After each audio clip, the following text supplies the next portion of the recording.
Assalamualaikum Ustaz.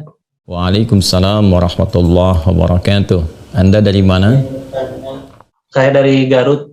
Dari Garut. Baik. Semoga Anda dan keluarga mendapatkan rahmat dan ridha Allah Subhanahu wa taala, dan semoga percikan rahmat dan ridha itu diberikan juga kepada kita semuanya. Dipersilahkan. Ingin bertanya tentang tempat wudhu Pak Ustaz. Ya. Ya misalkan di rumah kan terkadang tempat wudhunya itu menyatu dengan toilet WC. Nah itu bagaimana? Apakah Islam memandang tentang itu? Baik. Terima kasih Mas Wildan, dan pertanyaan ini barangkali juga mewakili pertanyaan dari saudara-saudari kita yang lain terkait dengan hal yang dimaksudkan. Idealnya memang tempat wudhu itu berpisah dengan toilet. Mengapa? Karena di dalam tempat wudhu itu kita juga menyertakan ya berbagai macam kalimat-kalimat thayyibah yang mengiringi proses wudhu, baik sebelum ataupun setelah wudhu itu dilangsungkan. Ya, bukankah kita saat berwudhu kan mengucapkan Bismillahirrahmanirrahim, kan? Sebagai mula kita mengerjakan segala kebaikan dengan dasar yang Nabi sabdakan, kullu amrin tibalin la yubda'u fihi Bismillahirrahmanirrahim fahuwa abtar. Dan itu juga sebagai ekspresi ungkapan gambaran atas niat yang kita tujukan dari wudhu itu, kita arahkan untuk mendapatkan ridha Allah Subhanahu wa taala.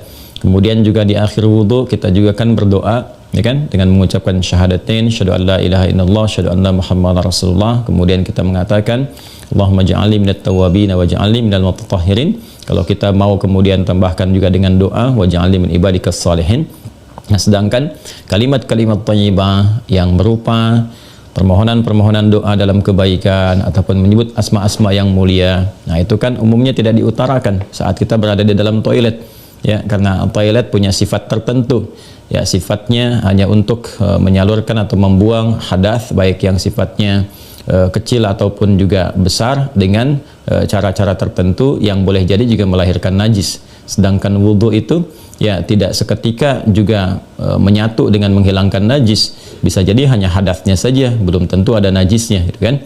Sedangkan kalimat-kalimat thayyibah sangat tidak disukai diungkapkan dalam keadaan-keadaan kita masuk toilet. Karena itu saat masuk toilet kita kan berdoanya doa memohon perlindungan kepada Allah dari godaan-godaan setan yang berkumpul di tempat-tempat yang buruk, ya, seperti toilet dan semisalnya. Allahumma inni a'udzubika minal khubuthi wal khaba'ith. Nah, kemudian ketika kita keluar, kita kan beristighfar tuh. Ghufranak, gitu kan, ghufranak, mohon ampunanmu ya Allah. Nah, ada yang mendetilkan itu, kenapa kita minta ampunan ketika keluar? Karena kita menahan diri dari pengungkapan kalimat thayyibah yang biasanya kita ucapkan di setiap tempat, gitu kan, istighfar, sholawat dan sebagainya. Nah, ketika itu terputus saat masuk toilet, ya, seakan-akan ada sifat tawadhu, kita memohon ampunan karena nggak mampu mengungkapkan, karena itu tempat yang tidak pantas, gitu kan, diungkapkan itu di tempat yang tidak sesuai. Maka ketika keluar kita mengatakan ghufranak kalau ada hal-hal yang tidak tepat di dalam dan tidak mampu mengerjakan hal yang biasa kita kerjakan. Itu adab saja, takdib di dalamnya. Nah, karena alasan inilah akan lebih bagus kalau tempat wudhu itu bisa terpisah sendiri dengan toilet, sehingga nanti kesempurnaan hal-hal yang mengiringi bisa dilakukan. Bila pun memang keadaannya tidak memungkinkan dan hanya ada itu, dan bisa didapatkan di dalam berbagai kondisi, ya, Anda ke mall misalnya kan, tidak ada tempat spesifik wudhu, taruhlah gitu, demikian kondisinya, atau bahkan dalam kondisi tertentu, bahkan saat haji atau umrah yang begitu padat tempat wudhunya misalnya, dan Anda hanya menemukan ada toilet tapi ada keran yang disiapkan terpisah, gitu kan, di dalamnya itu. Nah, ini kondisi-kondisi demikian masih memungkinkan, ya. Jadi kalau ada kondisinya sifatnya tidak terpisah keadaan tempat wudhunya, maka tidak ada masalah ketika Anda berwudhu dalam keadaan juga menyatu tempatnya dengan toilet, karena kaidah juga mengatakan ad-daruratu tubihul mahdharat. Kondisi-kondisi yang mendesak itu, kondisi-kondisi yang tidak biasa itu membolehkan, bahkan yang terlarang pun asalnya diperkenankan. Nah, ini kan sifatnya tidak terlarang, hanya tidak disukai gitu kan, makruh sifatnya, nggak ada nas haram di dalamnya, tapi sifatnya tidak disukai. Tidak disukainya itu karena kita tidak bisa mengungkapkan hal-hal baik yang mungkin kita bisa lakukan ya saat kita berwudu. Jadi kita berdoa harus keluar dulu setelah selesai wudu gitu kan, baru kemudian kita bisa berdoa. Ataupun bismillahirrahmanirrahim hanya kita bisa ungkapkan dalam hati, nggak bisa kita lafadzkan gitu kan. Doa-doa pun kita iringkan di dalam hati. Nah itu hal-hal yang menjadikan kita kemudian tidak maksimal. Pun demikian juga ada satu kondisi lain, itu kan tempat berkumpulnya setan di tempat-tempat yang kurang bagus itu, sehingga godaan-godaan saat berwudu dan sebagainya, nah itu kadang-kadang lebih banyak.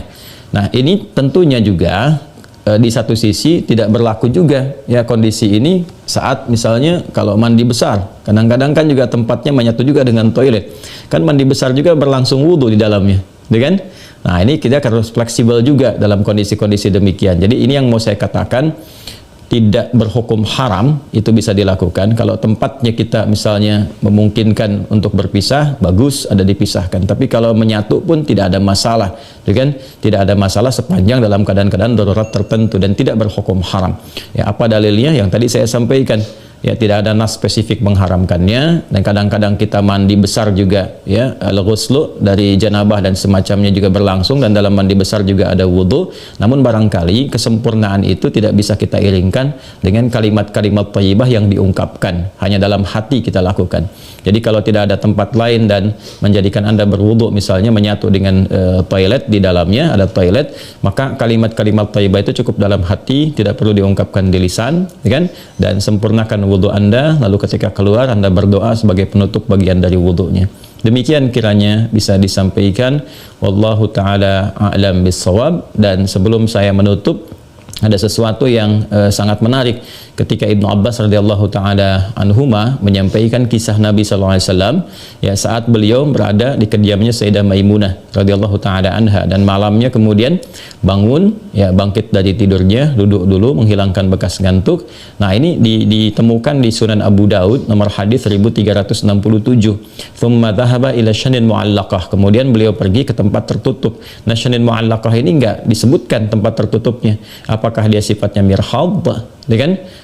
Apakah tempatnya toilet yang menyatu, kamar mandi, ataukah dia tempat wudhu, kan? Midha, apakah dia tempat wudhu?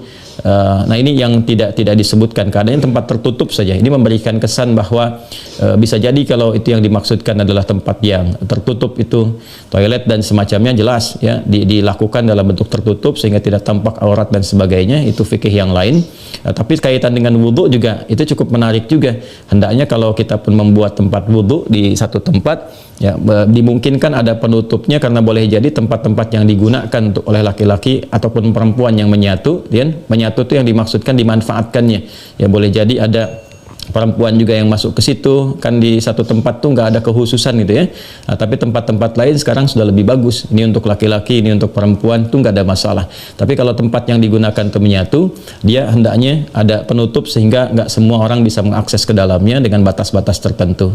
Apa kaitannya, korelasinya dengan pertanyaan Anda? Syanin mu'allaqah di sana nggak disebutkan ya, apakah itu tempat wudhu atau menyatu dengan toilet, tapi babnya ketika keluar dari situ Nabi sudah berwudhu ya, sedangkan keterangan-keterangan tentang seputar wudhu Nabi dan bangkit di malam hari itu disertakan juga dengan janabat. Artinya apa? Di kondisi-kondisi tertentu kan mandi, kan? Dalam mandi itu kemudian ada proses wudhu dan sebagainya. Ini menunjukkan kesan bahwa dalam mandi itu kan ada, selain hadas juga ada sifat-sifat lain yang dibersihkan, kan? Bisa jadi juga yang mengandung najis seperti buang air kecil ya, dan sebagainya kan menyertai dalam mandi itu. Nah ini memberikan kesan bahwa tidak ada hukum spesifik haram untuk mengerjakan wudhu di dalamnya, karena ada proses yang tadi saya sebutkan. Tapi lebih disukai kalau hanya untuk wudhu semata, tidak disertai dengan mandi yang lainnya, kalau ada tempat yang terpisah sehingga bisa menyempurnakan bacaan-bacaan yang dimaksudkan. Demikian Mas Wildan ya, semoga bisa dipahami dengan baik. Allah Ta'ala alam bissawab.